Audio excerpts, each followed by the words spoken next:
오늘 말씀은 고린도후서 4장 16절에서 18절입니다. 제가 봉독하겠습니다. 그러므로 우리가 낙심하지 아니하노니 우리의 겉사람은 낡아지나 우리의 속사람은 날로 새로워지리라. 우리가 잠시 받는 환난에 경한 것이 지극히 크고 영원한 영광의 중한 것을 우리에게 이루게 함이니 우리가 주목하는 것은 보이는 것이 아니요 보이지 않는 것이니 보이는 것은 잠깐이요 보이지 않는 것은 영원하니라. 아멘. 인디언 체로키 부족에서 전해 내려오는 두 늑대 이야기가 있습니다. 인디언의 지혜를 가르쳐주는 이야기인데, 인디언 체로키 인디언의 그 할아버지가 자기 손자에게 교훈을 하는 겁니다. 손자야, 내 얘기를 잘 들어보라. 내 안에는 늑대가 2마리 있는데 내가를 치열하게 싸우고 있어. 그 중에 늑대 1마리는 아주 악마 같은 놈이야. 성냄, 질투, 슬픔, 후회, 욕망, 거만, 범죄, 분노, 거짓, 이런 것이 가득한 아주 악마 같은 놈이 1마리 있고, 다른 1마리는 선한 놈이야. 그 놈은 기쁨, 평화, 사랑, 희망, 겸손, 친절, 자비, 공감, 진실, 믿음 등을 가지고 있지. 그런데 손자야, 내 안에도 똑같은 싸움이 일어나고 있단다. 그리고 다른 모든 사람들도 역시 이 싸움을 하고 있어. 할아버지의 이야기를 듣고 있던, 눈을 동그랗게 뜨고 듣고 있던 손자가 잠시 생각에 잠기더니 할아버지에게 질문을 했습니다. 할아버지, 그러면 어떤 늑대가 이겨요? 그러니까 인디언 할아버지가 짧게 대답했습니다. 네가 먹이를 주는 놈이 이기지. 이 이야기는 성경의 이 말씀과 유사한 면이 있습니다. 로마서 7장 후반부에 나오는 우리 안에 2가지 법이 있는데,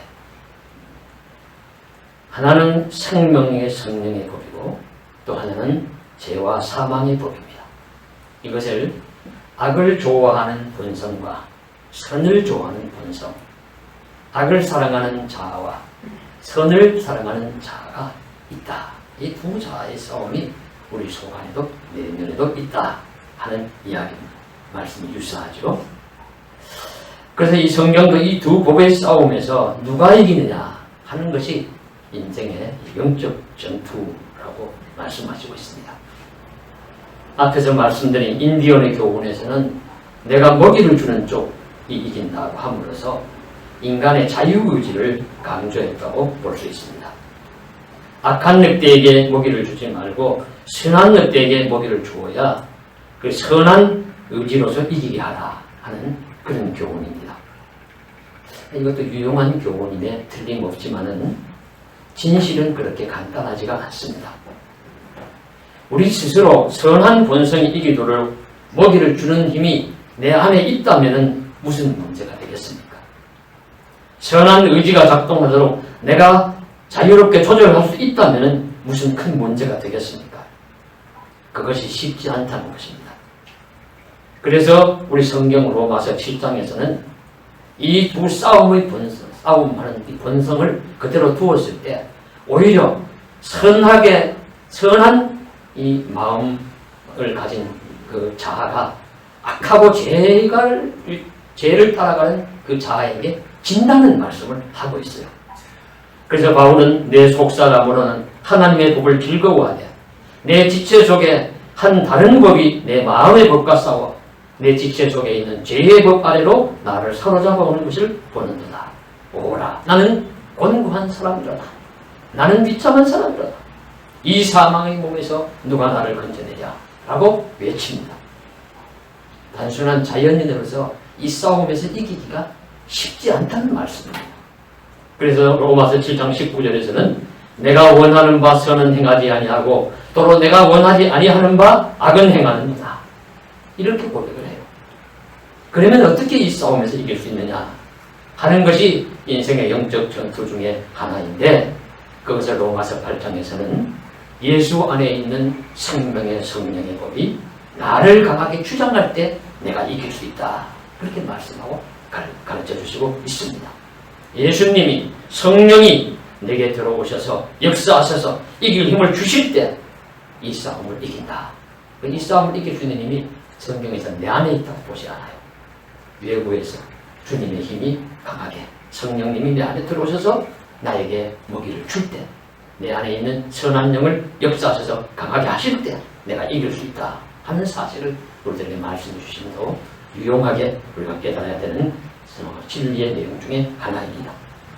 그럼 하나님이 우리 인간을 어떻게 만드셨길래 우리가 이런 존재이냐 하는 것을 우리 성경을 통해서 잠시 먼저 살펴봅니다. 창조 이야기에서 보면요, 창조 이야기가 두 개가 나오는데, 창세기 2장에서는 사람을 만드실 때 하나님이 흙으로 만드셨다. 흙으로 이렇게 모양을 빚었어요. 빚은 건 이제 아직은 생명이 없습니다. 그런 모양에다가 이제 하나님이 자기의 그 코에다가 하나님의 호흡을 불어넣으셨어요. 그것을 하나님의 생기라고 합니다. 생기를 불어넣으니까 생명이 되었다. 살아있는 존재가 되었습니다. 그래서 이 말씀에 볼 때 흙으로 만든 육체와 그리고 이 내면적으로 하나님의 생기가 들어서 살아난 영혼이 우리 인간에게 있는 겁니다. 이 두 존재죠. 두 존재로 나눌 수가 있고요. 자, 그리고 창세기 1장에서 보면 그저 세상 만물을 만드실 때 다 같은 모양으로 만드셨다고 보여지는데, 사람에게는 특별히 하나님이 자기 형상, 우리의 형상으로 우리의 모양으로 사람을 만들자. 그래서 하나님의 형상으로 사람을 만들었다고 하셨는데, 이 하나님의 형상은 바로 하나님의 내면적인 성품과 모양을 의미한다고 봅니다. 그러니까 우리가 하나님을 속사람을 닮은 거예요. 속사람이 하나님을 닮은 것입니다. 그래서 이런 내용을 바라볼 때 우리가 만들어진 하나님 만드신 부분은 영혼과 육체 또는 겉사람과 속사람이라고 나눌 수가 있는데, 그러나 간략하게 이렇게 나누지만 사실 내면적으로 들어가면 이 속사람 안에도 또 여러 개로 나눌 수가 있습니다. 왜냐하면 우리 인간이 타락했습니다. 죄를 짓고 타락한 다음에는 우리 본성 부분이 타락한 본성이 있는 거예요. 또 그리고 하나님의 고유로 내려주신 하나님의 형상, 하나님의 숨결, 하나님의 생기로 들어온 고유로 남아있어서 희망을 가진 또 하나님의 생기, 선한 부분이 있는 것입니다. 그래서 내면적으로 또 둘로, 또 최소한 둘로 나누어지는 것입니다. 그러나 이제 크게 볼 때는 겉사람과 속사람, 또 육체, 육신과 영혼으로 나누어 볼 수가 있겠습니다.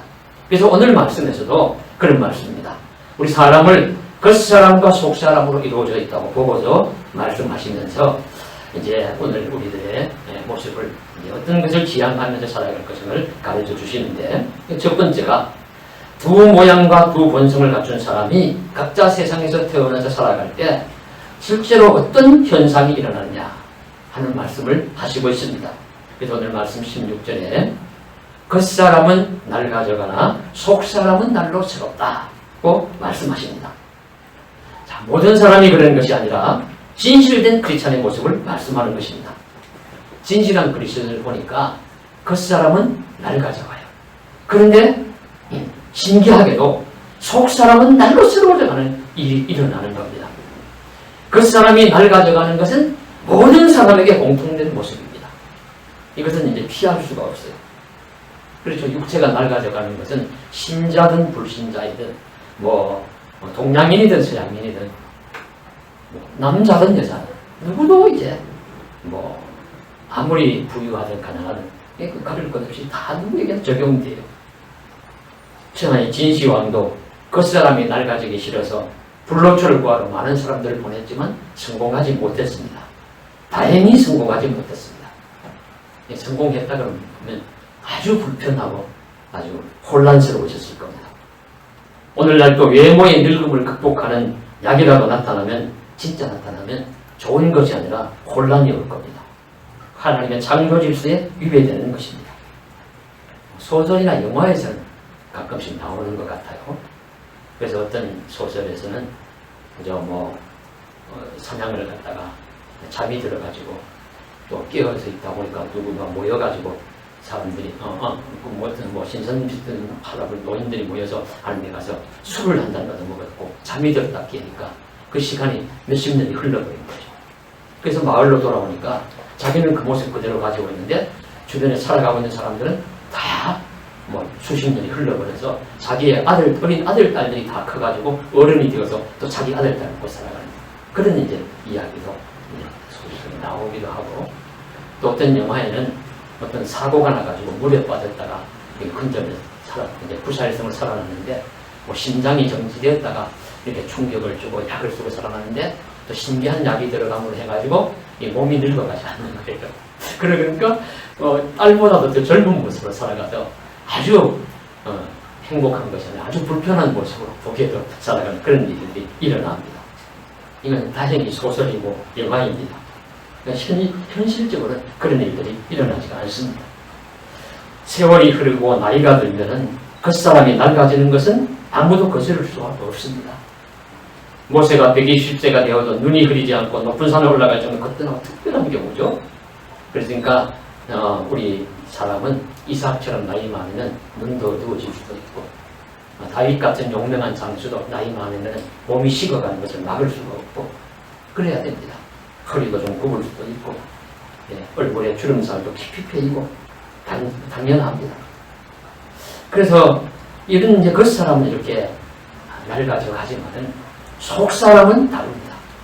내면은 영에 상관된 영적인 형상을 의미하는데 이 속사람은 나이에 관계없이 세월에 관계없이 새로울 수 있다고 말씀하시고 있습니다. 속사람은 영혼은 세월에 관계없이 더 젊고 더 신선하고 더 활기찬 모습으로 살아갈 수가 있고 그렇게 될 수 있는 존재로 하나님이 만들어주셨다는 말씀입니다. 사람 안에는 창조의 가치에 주신 하나님의 생기, 하나님의 형상이라는 모습이 남아 있습니다. 성도는 그것을 가지고 그것을 더 성숙시키고 발전시켜가는 사람이 하나님의 성도들입니다. 그러니 영적 생명을 가진 성도는 세월 따라 낡아가지 말고 오히려 젊고 강건하게 되어야 합니다. 겉사람이 아니라 속사람이 그렇게 살아가야 합니다. 그들이 바로 크리스천입니다. 이것이 오늘 말씀의 중요한 내용입니다.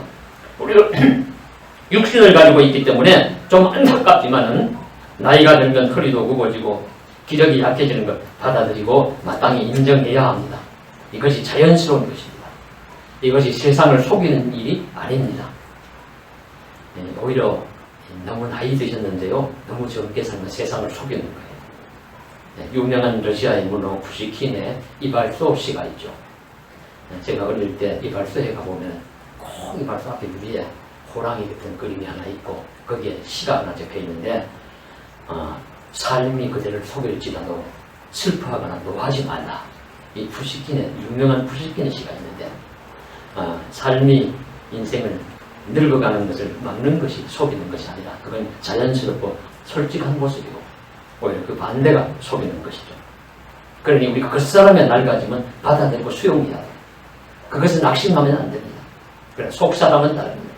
오늘 말씀처럼 겉사람은 낡아지나 속사람은 새로워질 수 있습니다. 날마다 시간이 흘러가도 속사람은 새롭게 더 아름답게 더 활기차게 더 강건한 모습의 사람이 되어야 합니다. 이것이 그리스도인의 진실된 모습이고 또한 우리도 그렇게 되기를 바라는 삶을 성도는 살아야 될 수 있을 줄로 믿습니다. 이 속사람이 새로워짐을 느끼는 사람, 그것이 가능하다는 것을 아는 사람이 된다면 우리 겉사람의 낡아짐에 너무 낙심하지 아니하고 오히려 속사람에 관심을 가질 것입니다. 저는 제 자신을 바라볼 때 참 우둔하고 미련한 면이 많다고 생각을 합니다. 그런데 어떤 때는 반짝하는 경우가 있어요. 그래서 지금도 한 30여 년 전 그때쯤 여전히 지금보다 훨씬 더 말랐었습니다. 말랐었는데 신학교에 들어갔을 때요. 대학을 졸업하고 신학교에 들어가니까 이런저런 모임이 많습니다. 여기 모임에 오시오, 저기 모임에 오시오. 그래 모임에 가면은 또 처음 갔으니까 다 자기 소개가 있어요. 그래서 나는 어느 학교를 나왔고 어느 교회 출신이고 우리 가족 상황은 어떻게 되고 아무개입니다. 잘 좀 부탁합니다. 이렇게 이제 소개를 하는데 저는 똑같이 소개하기가 싫었습니다. 그래서 갑자기 탁 머리에 떠오른 말씀이 하나 생각나는데 바로 또 고린도후서 4장 16절 말씀이 생각나는 거예요. 그래서 제가 여러분 성경 말씀에 있지 않습니까? 성경 말씀에 보시면은 그 당시에는 겉사람은 후패하나 이렇게 되어 있었어요. 낡아지는 아니라 겉사람은 후패하나 속사람은 날로 새롭도다 하는 말씀이 있는데 제가 보기에는 여러분 보기에는 이렇게 몸이 비썩 마르고 아주 형편이 없지만은 속 사람은 살이 통통하게 쪄 있습니다. 그러니 그저 나를 너무 무시하지 마시고 잘 좀 부탁합니다. 이렇게 이제 말씀을 드렸더니만은 상당히 박수를 많이 받았던 기억이 납니다. 예, 이런 부분뿐만이 아니라 참 우리가 세상 속에 살아가면서 겉모습은 약해질 수 있고 늙어갈 수 있고 그러나 속모습은 건강해지고 영적인 존재는 날마다 새로워지고 하나님 말씀과 기도 성령 충만함으로 강건해지는 그런 은혜의 길을 저와 여러분이 함께 걸어갈 수 있기를 간절히 소망합니다. 네. 둘째로 오늘 말씀은 지상을 살아가는 사람의 피할 수 없는 삶의 조건의 하나가 누구나 환난을 겪는다는 것입니다. 이것은 누구나 환난을 겪습니다. 육체와 영혼을 가지고 살아가는 사람은 누구나 환난을 겪습니다. 육적 환난도 겪고 영적 환난도 겪습니다. 특히 크리스찬은 환난을 피할 수 없는 자입니다. 우리 성경시대, 우리 성경이 기록된 신약 성경 시대는 특별히 박해의 시대입니다. 박해의 시대에는 크리스찬이 되는 것으로 인해 가지고 환난과 핍박을 받습니다. 박해를 받는 크리스찬입니다. 피할 수가 없어요, 환난이. 이제 고린도 후서도 바울 서신이니까 바울을 예로 들어보겠습니다. 바울은 본래 유대인 치고는 좋은 조건을 가지고 태어난 사람입니다. 그는 베냐민 지파 출신입니다. 베냐민은 지파는 유대인 사울 왕의 후손들이다. 제1대 왕족의 후손이라고 자존심이 높았어요. 그리고 그들이 바울이 태어난 곳은 유대 본토가 아니라 지금 터키 남부의 길리기아의 다소라는 성에서 태어났는데 그곳은 아주 교육열이 높은 도시여서 그 부모도 교육열이 높아서 이 바울에게 교육을 많이 시켰습니다. 그 당시에 최고의 문화인 가말리엘 문화에서 공부를 했다고 하고 헬라 지역이기 때문에 헬라어가 능통하고 헬라 문화에 익숙했습니다. 거기에 로마 시민권자까지 되었습니다. 또 아마 삶의 형편도 넉넉했던 것 같고 그리고 바리새인 중에 바리새인이었고 그리고 오늘날 의원이라고 할 수 있는 유대의 산헤드린 공회의원까지도 역임을 했던 그런 사람입니다. 그리고 어디를 가도 대접을 받을 수 있고 존중을 다른 유대인에 비해서 존중을 받을 수 있는 위치에 있었던 사람이에요. 그런 그가 예수를 믿고 크리스찬이 되었습니다. 그 당시에는 모든 크리스찬은 박해를 받는 시대였습니다. 예수를 믿는다는 것 때문에 그저 고통받고 무시당하고 옥에 갇히고 돌팔매질을 당하고 그런 시대였습니다. 그런 시대인데 이 바울이 예수를 믿고 난 다음에 또 그냥 가만히 있는 것이 아니라 만나는 사람에게마다 예수를 전합니다. 나는 그리스도인이 되었다. 당신도 그리스도인이 되어야 된다. 이러니까 온갖 곳에서 이제 고통을 당하고 박해를 당하고 하는 거죠. 그래서 바울이 얼마나 환난을 많이 당하는지 모릅니다. 그래서 그 당한 환난에 대해서 고린도후서 11장 23절 27절에 모아가지고 자신의 환난과 고생의 목록을 적어놓았어요. 내가 수고를 넘치도록 하고 옥에 갇히기도 더 많이 하고 매도 수없이 많고 맞고 여러 번 죽을 뻔하였으니 유대인들에게 40에 하나 감암매를 5번 맞았으며 3번 태장으로 맞고 1번 돌로 맞고 3번 파선하고 일주일을 깊은 바다에서 지냈으며 여러 번 여행하면서 강의 위험과 강도의 위험과 동족의 위험과 이방인의 위험과 시내의 위험과 광야의 위험과 바다의 위험과 거짓 형제 중의 위험을 당하고 또 수고하고 애쓰고 여러 번 자지 못하고 줄이고 목마르고 여러 번 굶고 춥고 헐벗었노라. 얼마나 환난이 많았는지 얼마나 많은 고생을 했는지 환난의 인생길이었습니다. 그의 고생이 결코 짧지도 않고 약하지도 않았습니다. 가볍지도 않았어요. 그럼에도 불구하고 오늘 바울이 무엇이라고 말씀하고 있습니까? 어떤 마음의 자세를 가지고 살아가고 있습니까? 오늘 17절에 보시면은 어떻게 하냐?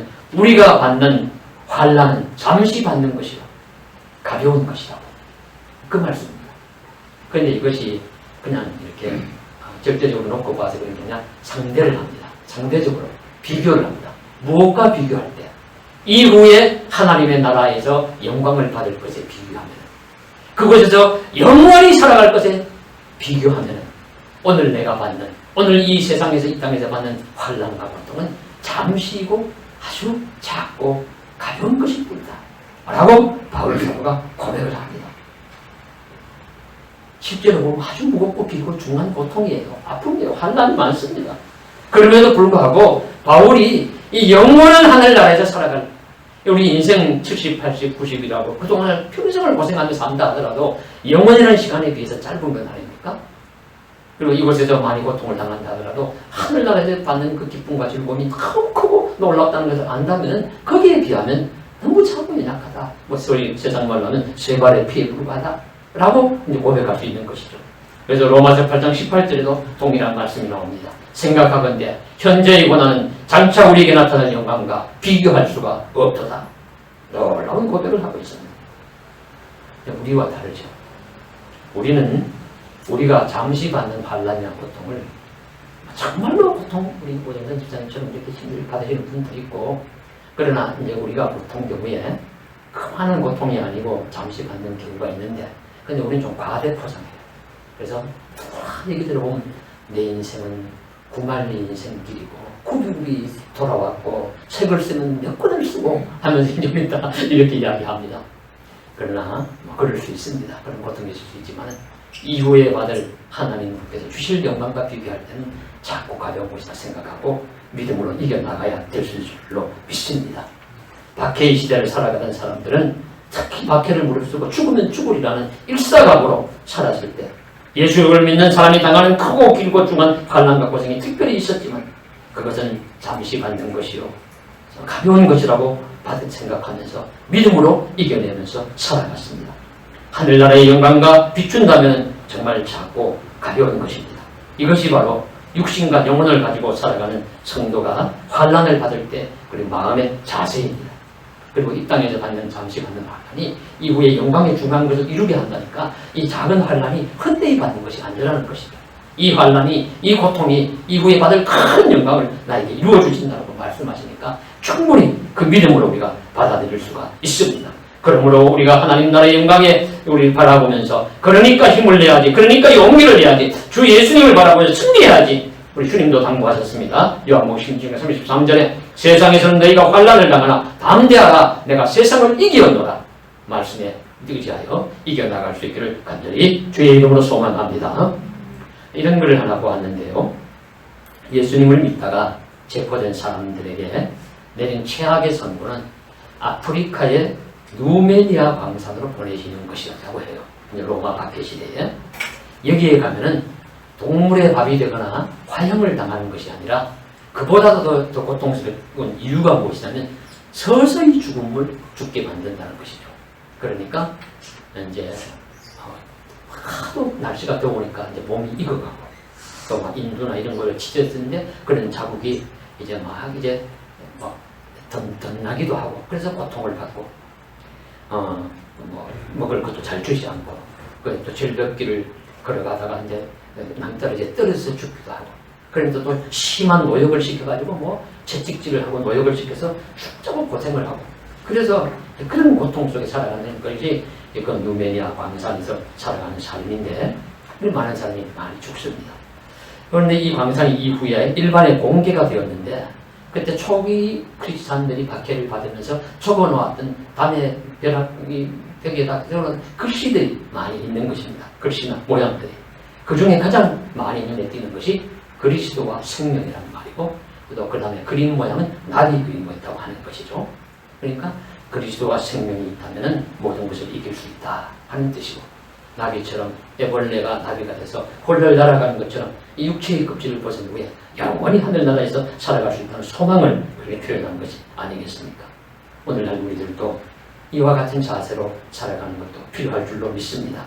어떤 일을 당해도 우리도 낙심하지 말고 믿음으로 세움받고 내가 받는 환난이 비록 내가 생각할 때는 무겁고 아프고 힘들어도 이후에 주실 영광에 비하면 잠시일 뿐이요 작은 것이라고 믿고 이후에 주께 주실 영광을 바라면서 이겨나갈 수 있기를 주의 이름으로 간절히 소망합니다. 마지막 세 번째로는 우리가 주목하는 것은 보이는 것이 아니라 보이지 않는 것이라고 말씀하고 있습니다. 육신을 가지고 영을 가진 사람인데 육신은 우리 겉사람은 보이는 것에 치중을 합니다. 보이는 것에 관심이 많아요.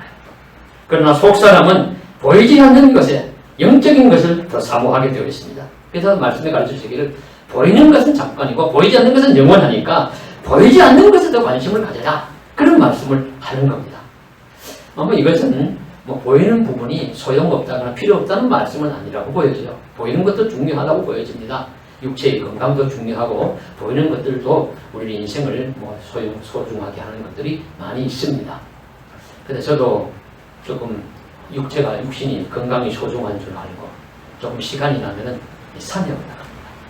뒷산에 좀 최근 들어서 올라가기 시작한데 주로 사람이 다니지 않는 오솔길을 택해가지고 좀 더 경사 같은 곳에 올라가면 땀이 쫙 흐르고 이렇게 내려오면은 좀 기분도 좋고 몸이 내가 좀 더 건강해지는 것 같다 이런 이제 마음을 느낍니다. 그러나 그런다고 해서 잠시 이 노화를 늦추는 것이고 그리고 건강을 조금 더 유지하는 것이지 그렇다고 우리가 가는 세월을 막을 수 있다거나 영원히 살아갈 수 있는 것이 아닙니다. 잠시 우리는 붙들어두는 것이고 낮추는 인간의 수고의 노력입니다. 그러나 말씀드린 바와 같이 영혼에 관계된 것은 영원한 것입니다. 그러니까 보이지 않는 부분, 세월이나 다른 조건에 관계없이 새로워질 수 있는 영혼에 관계된 영혼의 성 속에 더 관심을 기울이고 그 힘씀이 우리에게 있어야 하고 그것을 게을리하지 말아야 된다는 가르침이 오늘 말씀 속에 우리에게 주어지는 것입니다. 그래 보이지 않는 것을 주목하라. 보이지 않는 것에 관심을 집중해라. 보이지 않는 것이란 땅의 것이 아니라 하나님의 나라, 영생, 진리, 구원과 같은 영원한 것을 의미합니다. 잠시 보이다가 없어지는 것이 아니라 영원한 것, 하나님 나라에 영원히 존재하는 것을 의미합니다. 그것을 바라보면서 믿음 생활 잘하는 자가 바로 진실한 그리스도인들입니다. 그리고 우리 세상 살아가면서도 겉모습만 너무 따질 것이 아니라 속사람이 중요하지요. 실제로도 그렇습니다. 성품적인 면도 그러합니다. 그래서 오늘 주보 칼럼에 간단히 적은 고 옥하는 목사님 그 아들이 지금 책을 보니까 자기 아버지가 자기를 교훈하는 내용을 적었습니다. 아버지가 그 목사님이 아들아 네가 사람들이 말하기를 나를 가장 외모적으로 닮았다고 그러는데 내가 보기엔 그렇지 않다. 내 눈에는 그렇게 안 보인다. 너는 뭐 아주 강한 도끼도 없고 뭘 이루려고 하는 강한 근성도 부족하고 이제 아버지가 아들을 이렇게 걱정하는 거예요. 그 이제 아들이 그 아버지의 자신 걱정하는 모습을 생각하면서 자신의 모습을 돌아보는 것이겠죠. 그렇습니다. 아들이 아버지의 좋은 모습이 있다면 겉모습만 붕어빵처럼 닮으면 뭐 하겠어요. 좋은 모습은 속사람을 닮아야 되죠. 내면적인 아름다운 것을 닮아야 하죠. 마찬가지 우리 알겠습니까? 우리도 예수님의 모습을 참 그 내면적인 그 아름다운 모습을 닮고 이루어가야 되고 우리 부모님들이나 영적인 우리 선배들이 주신 좋은 모양대로 우리가 닮아가야 합니다. 그래서 믿음의 삶을 이루어가야 합니다. 이 말씀을 우리에게 말씀해 주시고 있습니다. 그래서 보이는 겉모습을 육체를 소홀히 한다는 의미보다는 보이지 않는 겉모습은 말씀 안 해도 너무 열심히 잘 가꾸고 했으시니까 영원한 것에 보다 깊은 관심을 기울이기를 주님은 원하신다 하는 말씀을 오늘 말씀을 꼭 받아들이고 우리는 성도이기 때문에 우리 세상에 보이지 않는 것들에 관심을 가지고 그런 가치들을 잘 지켜가면서 살게 해라는 아름다운 강구가 나타나야 될 것으로 믿습니다. 말씀을 맺도록 하겠습니다. 보이지 않는 부분을 이야기한다는 것은 매우 어려운 일입니다. 때로는 우리의 한계를 벗어난 일이 아닐까 생각이 들 때도 있습니다. 그러나 진실로 신앙이라는 것은 보이지 않는 부분을 주목하는 것이고 그것에 대해서 말하는 것입니다. 보이는 것은 세상 학문, 세상 과학, 윤리지만은 보이지 않는 부분에 대한 영적인 부분에 대해서 심각하게 바라보고 가르쳐주고 이야기하는 것은 신앙의 영역입니다. 이 신앙은 어떤 테크닉을 써서 인위적으로 만들어낼 수 있는 것이 아니라고 봅니다. 세상 속에서 어떻게 그런 능력이 있어서 그렇게 하는 사람이 있을지는 모르지만은 저는 그것은 진실이 아니라고 보여집니다. 진실이라는 것은 정말로 하나님이 하실 수 있는 영적 능력 속에 우리가 들어갈 때 가능한 것이고 더 높은 존재인 주님이 오셔서 우리의 선한 영에게 먹이를 주시고 키워주실 때 우리가 영적 강건함을 유지할 수 있을 줄로 믿습니다. 그렇다고 우리가 할 수 있는 게 아무것도 없는 것은 아니고요. 리디모교회 담임이었던 팀 켈러 목사님이 하나님을 말하다라는 크고 두꺼운 책이 있는데 그 책의 제일 마지막에 이런 이야기가 하나 나왔습니다. 그가 섬기던 교회에 일생을 힘들게 살면서 하나님을 찾을 수 있게 도와주세요라고 기도하던 여성도가 있었다고 합니다. 하나님을 찾을 수 있게 도와주세요라고 수없이 같은 기도를 드렸는데 그는 하나님을 찾지는 못했어요. 소용이 없었습니다. 그런 기도를 하는 그 여성을 보고 우리 친구가 와서 이렇게 크리스찬 친구가 권면을 했습니다. 너 그렇게 기도하지 말고 이제 앞으로 이렇게 기도해봐. 하나님 나를 찾아와 주세요. 주님의 이런 양을 주님 찾아와 주세요. 주님은 선한 목자십니다. 이렇게 기도하라고 했는데 그렇게 기도하라고 한 이유는 본인이 그렇게 기도하면서 하나님이 자신을 찾아오는 것을 만났고 하나님이 자신을 붙들으시는 것을 알고 깨달았기 때문입니다. 그래서 그에게도 그런 영적 현명한 길을 가르쳐 주었다는 이야기입니다. 우리도 그렇습니다. 겉사람이 낡아짐에 낙심하기보다는 속사람이 강건하기 위해서 우리가 기도해야 할 것이고 내게 닥친 환난이 무겁고 중한 것 틀림없이 없겠지만 내게는 그렇게 생각이 되겠지만 그래도 이후에 받을 영광의 중한 것에 비하면 가벼운 것이라고 믿게 해달라고 하나님 우리에게 깨닫게 해달라고 힘들라고 기도하셔야 되고 보이는 것도 중요하지만 보이지 않는 것에 더 관심을 가지며 살아갈 수 있도록 주님 나에게 힘달라고 간절히 기도하면서 하루하루 부탁하며 살아갈 때 주님은 우리에게 찾아오셔서 아름다운 길을 허락해 주실 줄로 믿습니다. 그 길을 잘 걸어갈 수 있기를 주의 이름으로 간절히 소망합니다. 기도하겠습니다. 사랑하는 하나님, 오늘도 주의 은혜와 사랑 가운데 하루하루 살아갑니다. 감사하며 살아가게 하시고 찬송하며 살게 하여 주옵소서. 보이는 것보다 보이지 않는 부분에 많이 관심을 가지고 주목하고 바라보게 하시고 우리가 당하는 환난과 고통이 극심할지라도 이후에 받을 영광에 비하면 가볍고 작은 것이란 깨달음이 있게 하여 주옵시고 하나님 우리 겉사람은 낡아질지 모르지만 속사람은 날로 새로워지는 은총의 길을 허락하여 주시옵소서. 도와주시기를 원합니다. 힘주실 줄 믿습니다. 주 예수님 이름 받들어 간절히 기도드리옵나이다. 아멘.